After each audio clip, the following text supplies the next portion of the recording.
Let's talk about Maze of Millennia and the things that you can expect. Make sure you guys smash the living crap out of that subscribe button so you guys don't miss out more awesome content. Maze of Millennia. Flame Swordsman support. What in the world could Konami be thinking out here? Releasing these brand new warrior monsters to the game. Maybe that's why we had to lose a soul, actually. Maybe bringing out or milling some equip cards, the ability to bring out a Flame Swordsman monster was just so insane. Oh wait, it's a Year of the Fire. We're still pushing for all of these fire monsters. Okay, well, maybe that changes things, you know. Considering the following. So, much like Gate Guardian last year, our Maze set looks to go into the past and bring a old archetype into the future as a TCG exclusive. The TCG absolutely loves nostalgia. No matter how you want to spin it, try to look at it differently, tell me that's not the case, you're crazy. Alright, nostalgia sells in the TCG. It is the heart and soul of our game. Alright, you are always... The only thing that I feel like this game has left for it, since we don't have an anime, is they're trying to resonate with you, with your childhood. Now, eventually, I think they're going to have to figure out that, you know, you can't keep, you know, shoving Yugi, Joey, you know, all these monsters that we're so used to down our throat. It's cool that they have a wellspring of infinite, all right, like, infinite, you know. I was saying for years that, you know, we're eventually going to get Gate Guardian support, you know, it's going to happen. And I was quite pleased with the last round of Gate Guardian support. It was very good.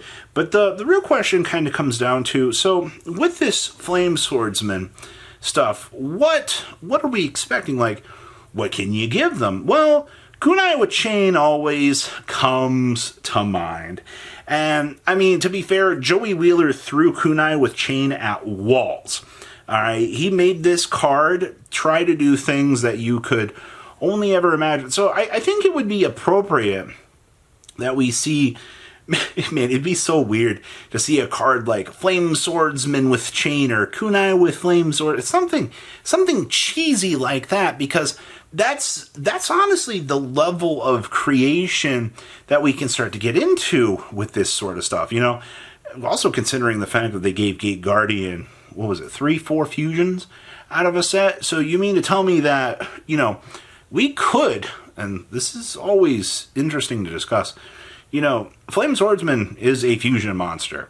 We can give it different, like, stepping stones in the fusion world. If Gate Guardian can have different forms of stuff, what happens if we, you know, have a Flame Swordsman and we're able to equip it with a Salamander? And now you can special summon Flame Swordsman with Salamander, you equip it with a Kunai with Chain. Now you can bring out this different...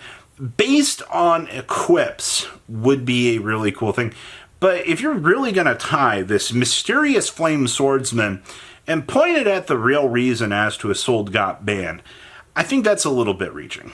I think, to be honest, if you're expecting some crazy support, it's probably not going to happen. Konami has taught us one thing, and it typically is when you're looking at a set, especially the nostalgia support, they don't really try to make these cards competitive. They want them not necessarily to be like lackluster, because that's not the case. I would say the Gate Guardian cards were anything but super mid. They were pretty just okay. And there's nothing wrong with designing support that hits the mid section. You know what I mean? You just, obviously players are always going to look at things and go, oh, that's absolute garbage if it doesn't have the tier 1 potential.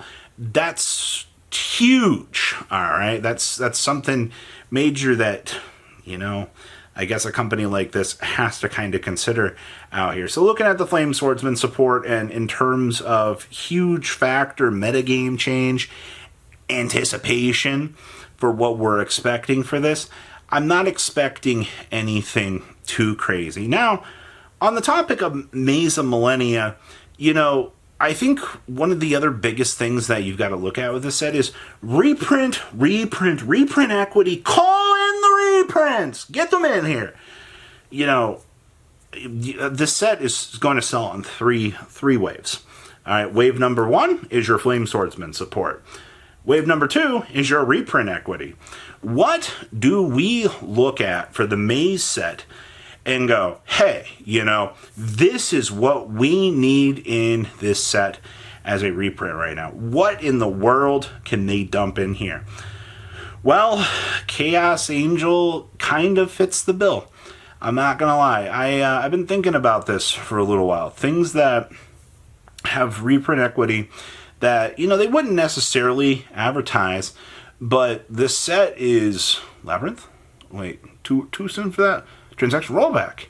Oh, okay.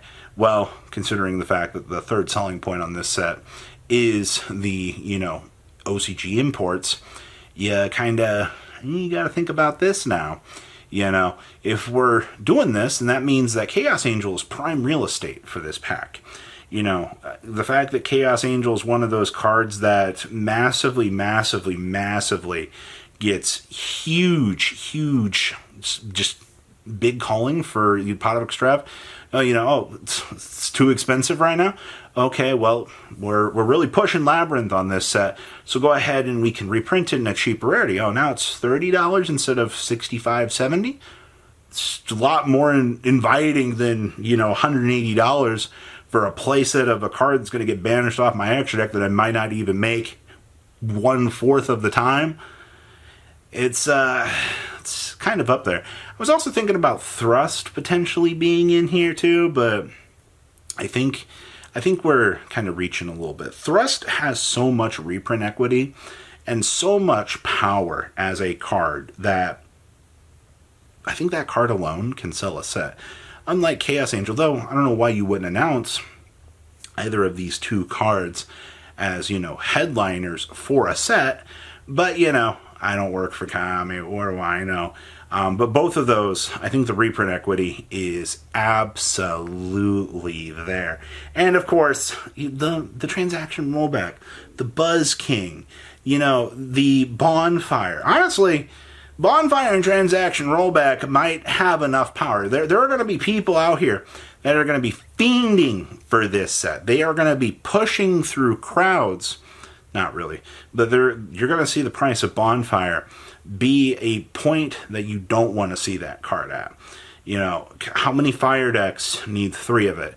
We've already seen the card hit like 3,500 yen, which is $25 to $30 for what it formerly was. It was way cheaper than that. So that's a little bit of bad news, I do hate to say.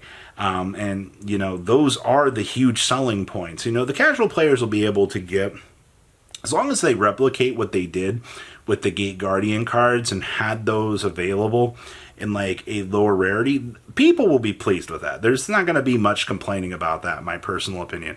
But most of our problems come in with high rarity, transaction rollback, transactional money that you're going to be spending on that Bonfire, collector's rares of Bonfire. Those are going to be inherently expensive, or whatever higher rarity they choose to give those cards. And of course, once again, the reprint equity. What's that Chaos Angel going to go for if it's in here? Whatever reprint stuff that they choose to drop in this set, it's not going to be good. It never is actually ever really good. So, that's the real talk for Maze of Millennia. So, I hope you're ready for the cool ideas that they can at least throw at the wall for Flame Swordsman. I love the potential that we have there, but I think a lot of people are going to be a little bit all over the place, at least with what they could do. I'm going to blame I'm going to blame Flame Swordsman for getting a sold ban, because that's what we can do around here, until I actually read how bad these Flame Swordsman cards are, and we're like, oh, okay, excellent. You guys have a good rest of your day, alright? Patrons, thank you!